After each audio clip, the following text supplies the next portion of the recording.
नमस्कार, good morning. जो अपनी हिस्ट्री की क्लासेस चल रही थी उसी क्लास को आगे बढ़ाते हुए हम मौर्य साम्राज्य पढ़ रहे थे, इसी को आगे बढ़ाते हुए आज पढ़ते हैं अशोक।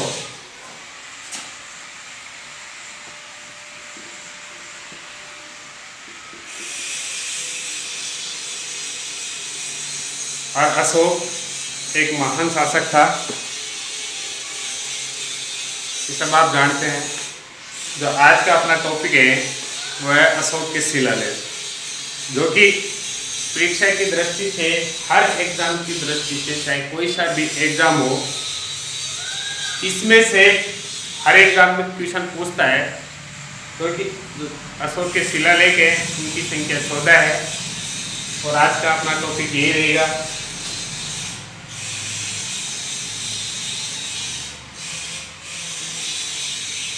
अशोक के शिलालेख। इनके शिलालेखों की संख्या 14 है। उस टाइम अशोक ने क्या क्या किया, कौन कौन से प्रशासनिक सुधार किए, कौन कौन से जनता के लिए काम किए, उन्होंने क्या किया, कौन सा धर्म के बारे में, उनके बारे में, उस समय के राजनीतिक कल्चर, इनके बारे में मुझे जानकारी मिलती है। तो आज हम पढ़ेंगे अशोक के जो 14 शिलालेख है उनके बारे में, और आज हम इन 14 शिलालेखों को याद करने की कोशिश करते हैं। वह ट्रिक के माध्यम से हम उनको याद करने की कोशिश करते हैं। ऐसे उनको याद रखना बहुत मुश्किल काम है, क्योंकि प्रश्न परीक्षा में कई प्रकार से पूछा जाता है। तो आज हमने 14 शिलालेखों को याद करने के लिए 2 आसान से ट्रिक बनाई है, और उनमें से जो अपने पहले ट्रिक है ये है ट्रिक नंबर 1। करना कुछ नहीं है, आपको देखना है और समझना है, और समझने की कोशिश करना है। जैसे अपने पहले ट्रिक है, बच्ची में 5 भैरव के समान महान आत्मा है। ये हो गई अपनी पहली ट्रिक। क्या है? बच्ची, बालिका को बोलते हैं, लड़की को बोलते हैं 5 भैरव। भैरव अपनी जो एक लोक देवता है, और के समान महान आत्मा है। कहने का मतलब कोई लड़की है जिसके अंदर 5 भैरव जितनी शक्ति आत्मा होती है। क्योंकि बच्ची को अपने वैदिक सभ्यता में देवी के रूप में पूजा गया है, बताया गया है। खैर, अपने समझने के लिए ट्रिक बनाई है, इसमें से किस प्रकार से अपने को याद करना है, अपने कैसे कैसे जो शिलालेख है उनको कैसे समझने की कोशिश करनी है, अपने को समझने के लिए ये बनाई है। तो देखिए, बच्ची में 5 भैरव के समान महान आत्मा है। तो जो पहला शिलालेख है अशोक का, वैसे बलि, वैसे बलि बन गया। ची से चिकित्सा, ची से चिकित्सा। 5 से जो तीसरा शिलालेख है, 5 वर्ष। भे से चौथा जो शिलालेख है, भे से भेरी घोष।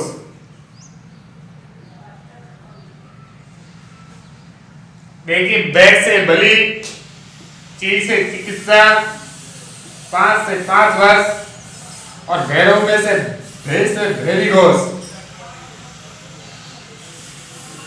महान आत्मा। और महा से 5वां महामात्र, महान से महामात्र, और आत्मा से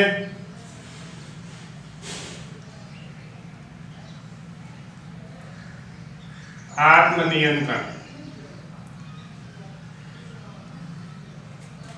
इस ट्रिक के माध्यम से अपने अशोक के जो 6 शिलालेख है वो होते हैं कंप्लीट।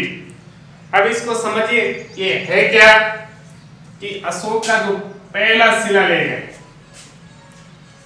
अशोक का जो पहला शिलालेख है उसमें बताया गया है बलि प्रथा पर रोक लगाई गई है।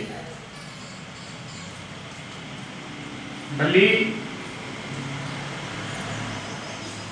प्रथा पर रोक।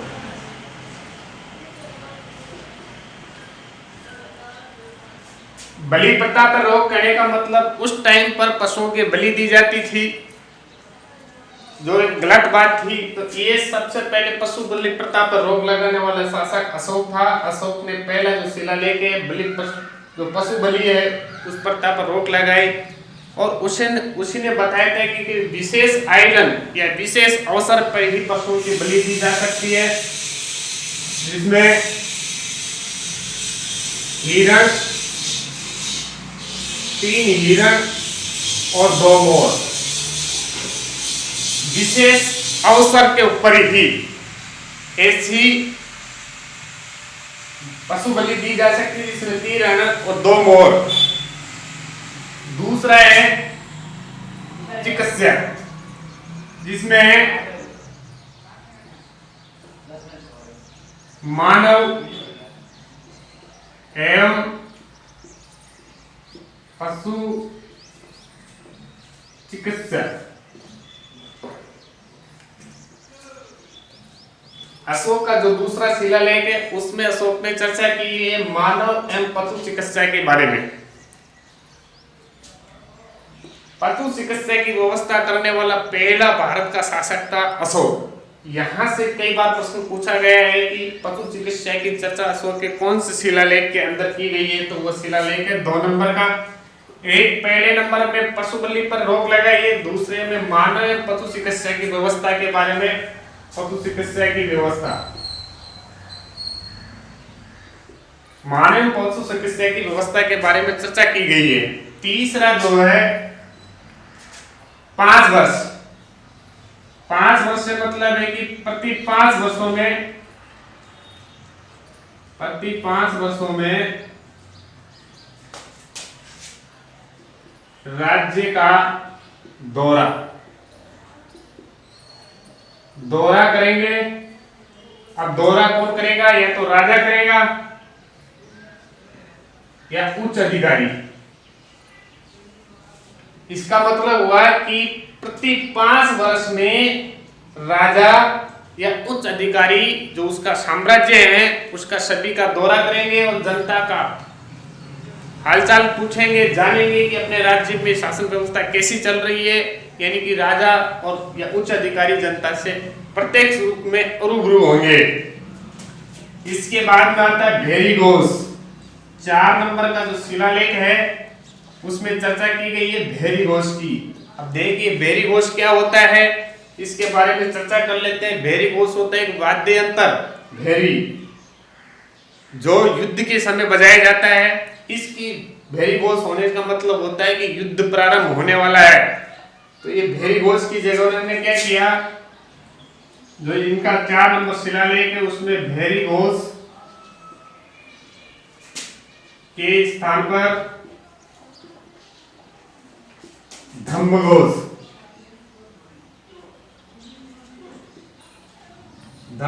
की चर्चा की है इन्होंने। अशोक का जो शिलालेख 4 है उसमें भेरी घोष के स्थान पर धम्मघोष की चर्चा बताई गई है, बात बताई गई है। जो शिलालेख नंबर 4 है उसमें कि भेरी घोष जो युद्ध की घोषणा होती थी उसको बंद कर दिया गया, भेरी घोष को रोक दिया गया है, और भेरी घोष के स्थान पर धम्मघोष यानी धम्मघोष मतलब धर्म के अवहेलना के लिए जो चर्चा की गई है। यह प्रश्न आता है कि अशोक ने भेरी घोष के स्थान पर धम्मघोष की चर्चा कौन से शिलालेख में मिलती है, तो वो शिलालेख नंबर 4 है। तीसरा है 5वां जो शिलालेख है उसमें महामात्र से मतलब है कि महामात्रों की नियुक्ति, महामात्रों की नियुक्ति से संबंधित जो चर्चा मिलती है अपने को वह अशोक के शिलालेख नंबर 5 से मिलती है कि उन्होंने अपने शासन कार्य को सुचारू रूप से चलाने के लिए उच्च अधिकारियों की नियुक्ति की गई, जैसे गजेटेड ऑफिसर होते हैं वर्तमान में, उसी प्रकार के उन लोगों को उच्च अधिकारी जो होते थे शासन व्यवस्था देखने के लिए, उनको महामात्र कहा जाता था। तो उन महामात्रों की नियुक्ति की विषय में जो चर्चा अपने को मिलती है वो अशोक का शिलालेख नंबर 5 है, उसके अंदर अपने को ये चर्चा मिलती है। और जो छठा शिलालेख है इसमें आत्मनियंत्रण की शिक्षा के बारे में चर्चा की गई है। आत्म नियंत्रण की शिक्षा मतलब जो अशोक का शिलालेख नंबर 6 है उसमें आत्मनियंत्रण की शिक्षा दी गई कि मनुष्य को अपनी आत्मा पर नियंत्रण किस प्रकार करना चाहिए, कैसा उसका व्यवहार होना चाहिए और अपने आप को मनुष्य किस प्रकार से अपने ऊपर कैसे विजय प्राप्त कर सकता है, इसके बारे में चर्चा की है उन्होंने शिलालेख नंबर 6 में।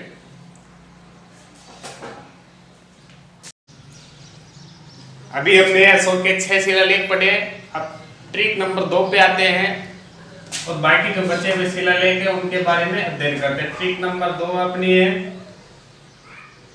ट्रिक नंबर 2, इसी से अपने पूरे शिलालेख 14 के 14 कंप्लीट हो जाएंगे। और दूसरी जो ट्रिक है निया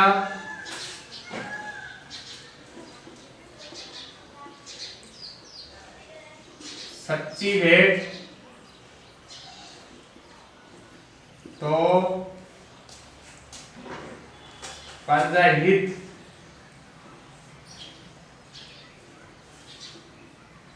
स्त्री धर्म एवं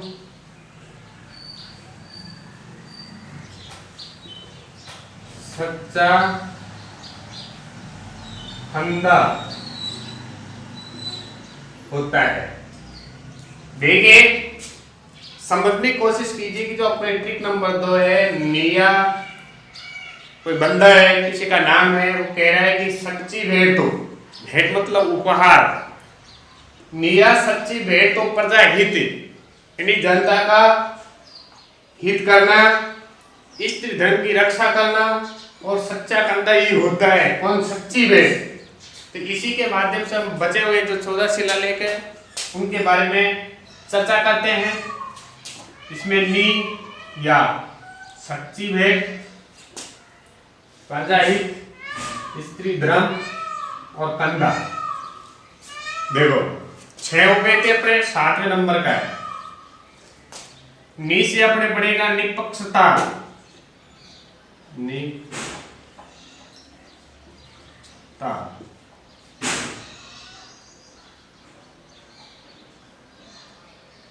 या से पढ़ेगा 8 नंबर का यात्रा, फिर सच्ची भेंट 9 नंबर का,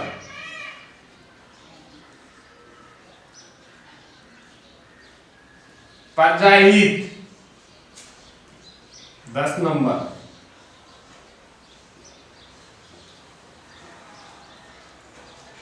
फिर यहां पर ध्यान दीजिए स्त्री धर्म में धर्म को अपने को पहले लेना है। स्त्री धर्म में जो धर्म है उसको पहले लेंगे, स्त्री को बाद में लेंगे। 11 नंबर पे आ जाएगा धर्म,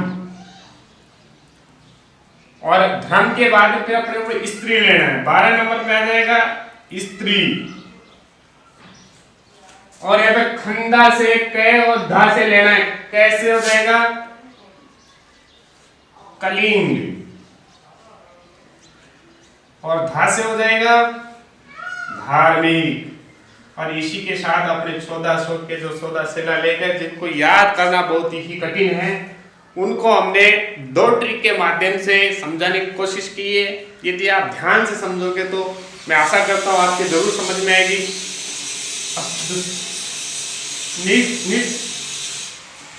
निष्पक्षता से, निष्पक्षता का मतलब होता है निष्पक्षता की शिक्षा।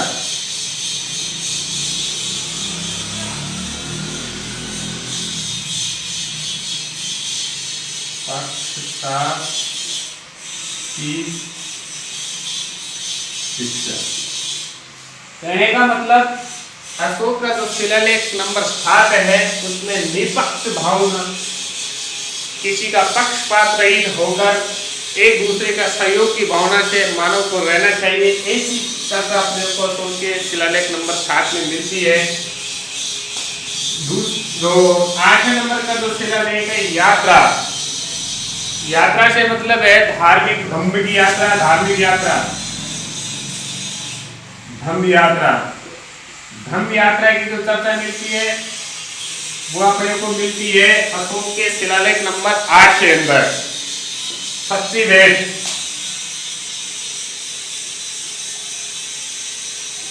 शक्ति भेद एवं सच्चा शिष्टाचार। 9 नंबर का जो शिलालेख है सच्ची भेद एवं सत्य शिष्टाचार के बारे में बताया गया है। प्रजाहित, अब प्रजाहित कौन करेगा? प्रजाहित के कार्य कौन करेगा? जो राजा होगा वही प्रजाहित का कार्य करेगा। राजा या राजा के उच्च अधिकारी, राजा के उच्च अधिकारी, राजा के उच्च अधिकारी प्रजाहित के कार्य करेगा। आगे चलते हैं धर्म, इसमें धार्मिक,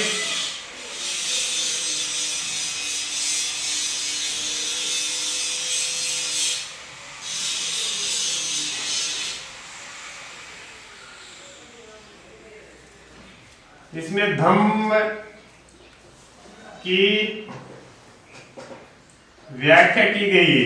धम्म के बारे में बताया गया है। जो शिलालेख 11 है उसमें धम्म के बारे में बताया गया है। स्त्री 12 नंबर के, जो कि एक इंपोर्टेंट है एग्जाम की दृष्टि से। स्त्री महामात्रों की नियुक्ति, स्त्री महामात्रों की नियुक्ति की चर्चा अशोक के शिलालेखों में कौन से शिलालेख में की गई है? तो वो शिलालेख नंबर 12 है। ये प्रश्न कई बार पूछा गया है कि स्त्री महामात्रों की नियुक्ति की चर्चा अशोक में कौन से शिलालेख में चर्चा मिलती है? तो शिलालेख नंबर 12 है।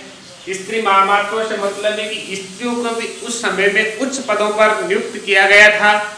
उस समय स्त्रियों के साथ इससे अपने को वहाँ की जो राजनीतिक व्यवस्था थी या स्त्रियों की जो सामाजिक व्यवस्था थी उसको समझने में सहायता मिलती है कि उस समय भी स्त्री को एक उच्च दृष्टि से देखा जाता था, स्त्री का स्थान भी ऊंचा था। और जो 13वां शिलालेख है वो है कलिंग, जो कि लमसम हर एग्जाम में पूछा जाता है। इसमें किसकी चर्चा की गई? इसमें की गई चर्चा कलिंग विजय की, कलिंग विजय की, विदेशी यात्रा की,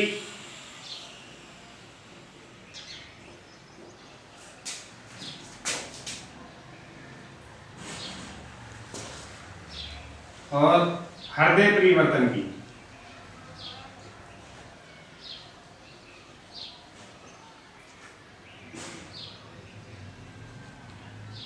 परिवर्तन देखिए, कलिंग का जो शिलालेख है 13 नंबर का शिलालेख, उसमें कलिंग विजय कलिंग का जो युद्ध हुआ था 261 ईसा पूर्व, वहां का शासक जो कलिंग का राजा था वो नंदराज था। अब इसमें उल्लेख आता है कि तो वो जल मार्ग में अवरुद्ध हो रहा था या कलिंग की जो सामरिक दृष्टि थी वो भी एक उपजाऊ थी, बहुत इंपॉर्टेंट थी। इसलिए अशोक ने कलिंग पे युद्ध किया था 261 ईसा पूर्व BC। कलिंग का युद्ध हुआ था और इसमें अशोक की विजय हुई थी। इसमें लगभग 1 लाख लोग मारे गए थे और 1.5 लाख लोग घायल हुए थे। कितना भयंकर युद्ध हुआ था, आप अंदाजा लगा सकते हो कि क्लिंग जो का युद्ध हुआ था उसमें लगभग 1 लाख लोग मारे गए थे और 1.5 लाख लोग वहां से घायल हुए थे और इसमें अशोक की विजय हुई थी। तो इस युद्ध का जो विवरण अपने को मिलता है वो अशोक के 13वें शिलालेख में मिलता है। इस युद्ध के बाद ही अशोक का क्या होता है, हृदय परिवर्तन हो जाता है। इतने मौतें देखकर अशोक का जो हृदय था वो विचलित हो जाता है और उसने अपने जीवन में कभी भी युद्ध नहीं लड़ने की कसम खाता है और वो युद्ध प्रवृत्ति को त्याग देता है और धर्म पर निकल जाता है, धर्म की यात्रा पे निकल जाता है, विदेशों में जाता है, अपने धर्म को जो उन्होंने अपना धर्म परिवर्तन कर लेता है। और परीक्षा में कई बार ये भी प्रश्न पूछा गया है कि अशोक के जो 14 शिलालेख है उनमें से सबसे बड़ा शिलालेख कौन सा है, तो वो सबसे बड़ा जो शिलालेख है यही है, सबसे बड़ा शिलालेख भी यही। अशोक के जो 14 शिलालेख उसमें से सबसे बड़ा शिलालेख जो क्लिंग है ये धौली नामक स्थान से प्राप्त हुआ है। आगे है धार्मिक, लास्ट जो 14 नंबर का है धार्मिक, इसमें धार्मिक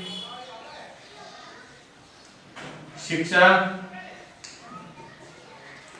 और जीवन के बारे में चर्चा की गई है कि लोगों की जो धार्मिक शिक्षा हो कैसी होनी चाहिए, लोगों को कौन कौन से धर्म, ये धार्मिक स्वतंत्रता होनी चाहिए। इसमें धर्म की व्याख्या में बताया गया है 14 नंबर का, जो इसमें धर्म की स्वतंत्रता दी गई है लोगों को कि लोग अपने धर्म की स्वतंत्रता, कि लोग जब उनका हृदय परिवर्तन हो जाता है तो उन्हें धार्मिक शिक्षा दी, धर्म के बारे में उपदेश दिया और लोगों को धर्म, कोई सा भी धर्म अपना सकते अपनी इच्छा के अनुसार, धार्मिक स्वतंत्रता उन्होंने दे दी।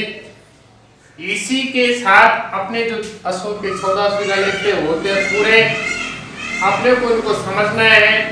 वीडियो को 1 बार 2 बार 3 बार देखेंगे तो ये आपके जरूर 100% समझ में आएगी। मैं बोलता हूँ आपको केवल ध्यान लगा कर देखना है। इसी के साथ अपना जो आज के वीडियो था होता है अशोक के 14 शिलालेख तो होते खत्म। जय हिंद, जय भारत।